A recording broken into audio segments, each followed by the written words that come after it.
What's up? YouTube. Sure. Let's see what we got. Actually, first let's get some light. See what's behind door number 1. Beat up ass Trailblazer. So, now that tranny and wiring are almost done, this car is starting to look mighty close to complete. Got all my pinks tied together, my ground's tied together. I'm gonna ground to the block. I'm gonna mount computer right here. If you can see pretty good right there, and the TCM I'll mount above it. I'll probably have to trim these wires because it's got like a close to a foot extra. I have this plug with some spare wires, and they run into the cabin for all the OBD2, fuel pump, tachometer, speedometer, gas pedal, all those things which need to be run into the cabin. And intake's bolted on. I changed the valley cover. You see this little nipple that indicates baffled LS3 style valley cover.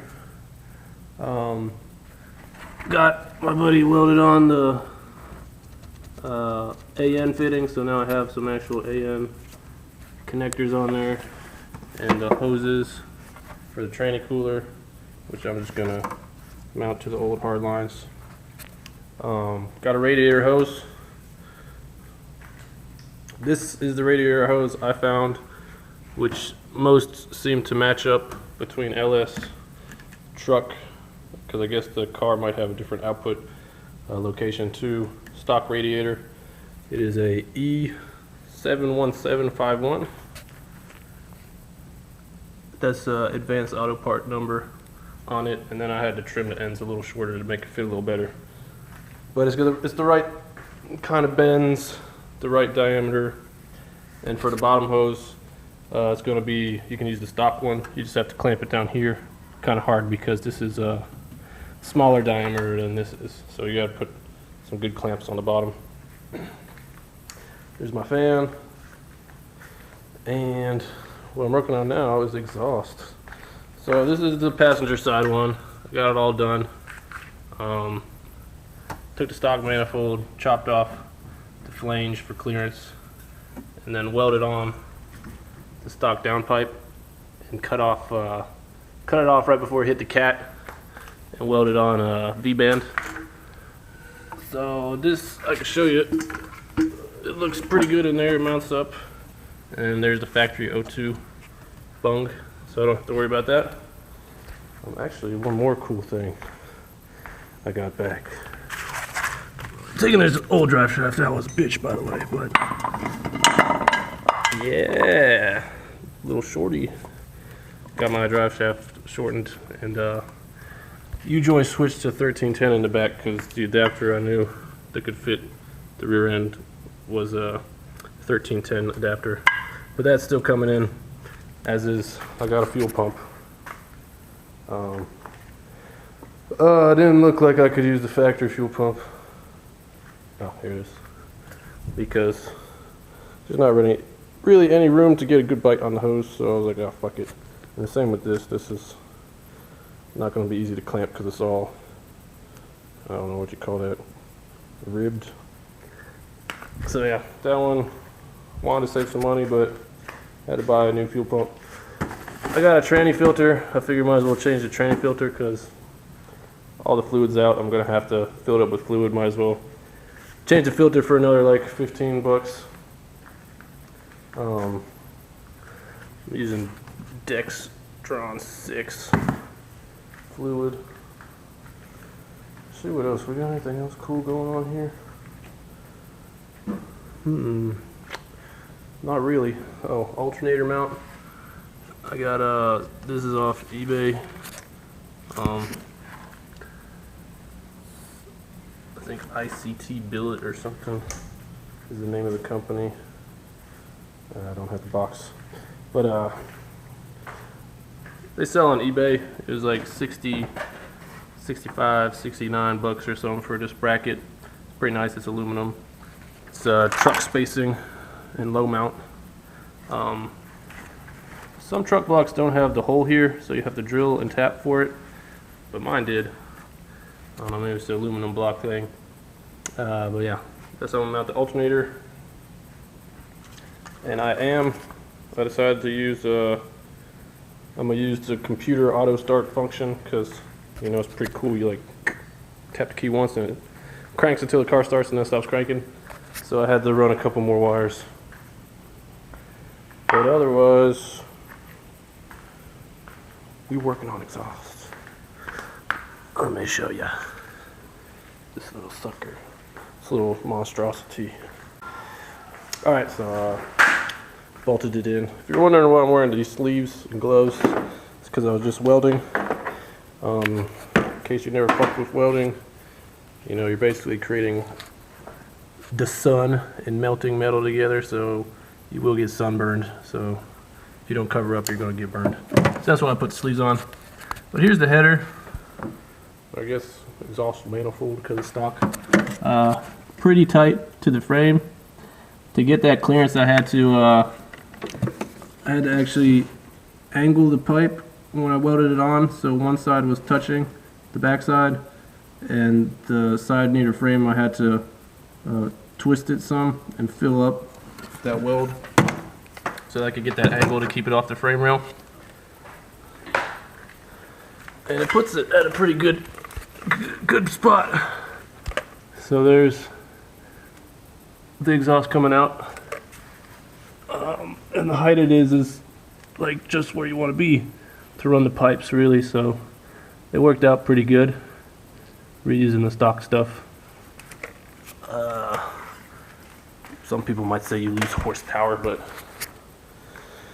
I didn't want to fuck around with some bullshit, so I just used this one for now. The V-bands were expensive though. I think V-bands were like 35 bucks a pop for each side. But yeah, so otherwise it's getting done pretty good. In case you're wondering if you're using a similar setup and you want to know what serpentine belt to use, it's 50, 65, 30 or 6 PK 1345, so that's 1,345 millimeter 6 rib. You can find like the Goodyear Gatorback version online for like $7. So if you don't want to spend 27 bucks at the parts store, you can buy it online for $7. I had to remove the fuel lines, the stock fuel lines, because I need some clearance for the header. Didn't really need the clearance, but I'm not going to use the stock ones anyway, so I ripped them out. One thing I need to do is get now that I'm buttoning everything up, this is the evap thing, I need to plug that. Here's where the old PCV went, and it went to that side, and it had a hard line right here, which of course doesn't fit anymore, so I need to get a vacuum hose for there. I need to get some pipes for the coolant to the heater core, and you can see they're different sizes. I think one of them, this one I think is the correct size. It'll made up with that adapter, and this one you have to step down to a smaller diameter with little junction. And also same thing is going to happen with the brake booster. Stock brake booster hose on this is 15-30 seconds, and then this is, I don't know, around a 1/2 inch, 3/8 inch, something like that. But yeah,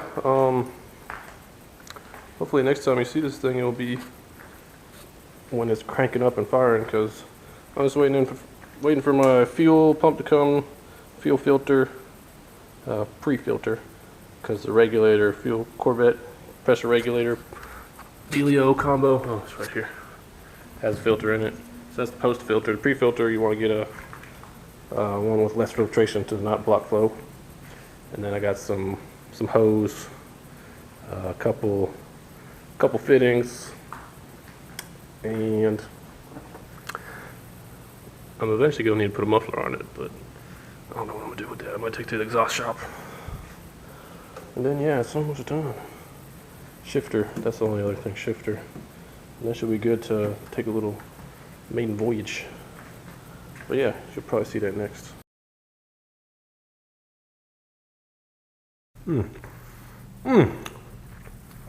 How's it going? Eating some chicken. I'm gonna show you final product of the exhaust over here on this red one. Open this garage up real quick. We'll set you down right here.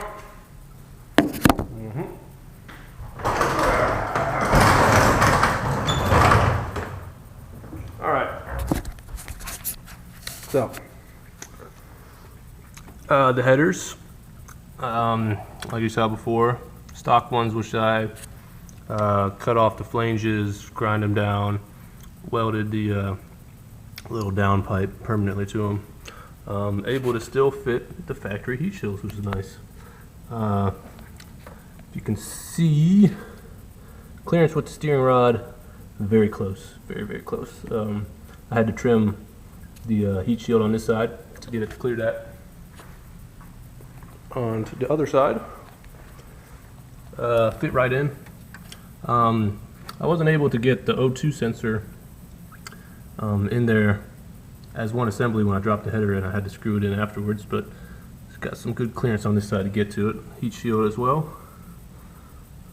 Hoses everywhere, unmodified.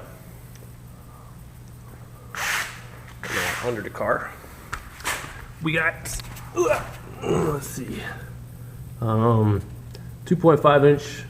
I got V-bands on the front.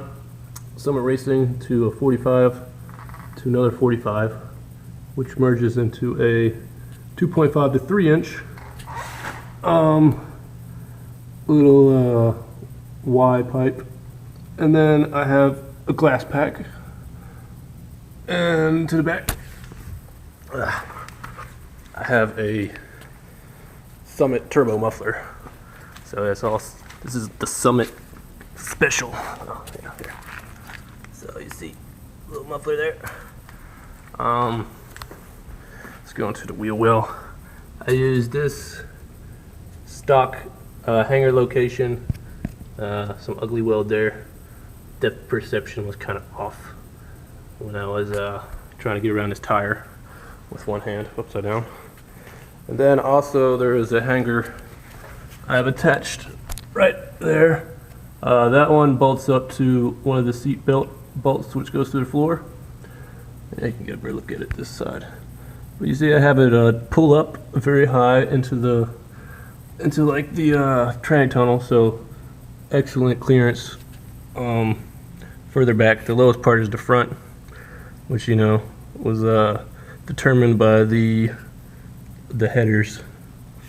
I guess you can call them headers.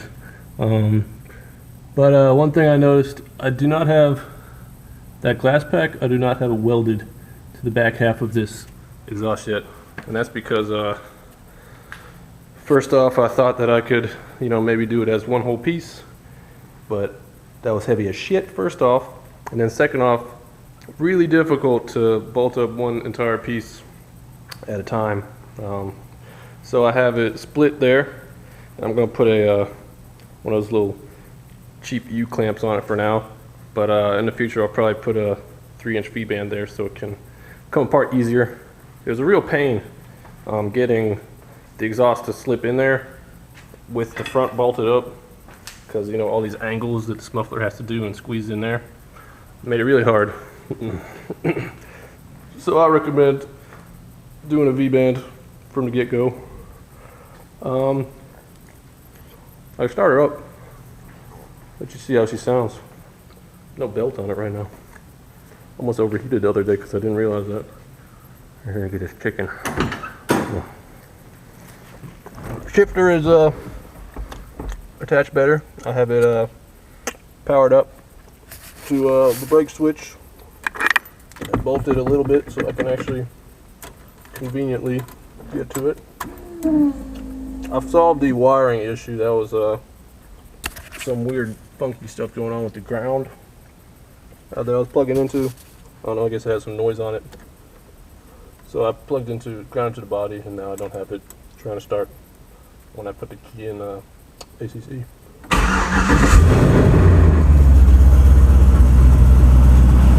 So here, gotta fix that light.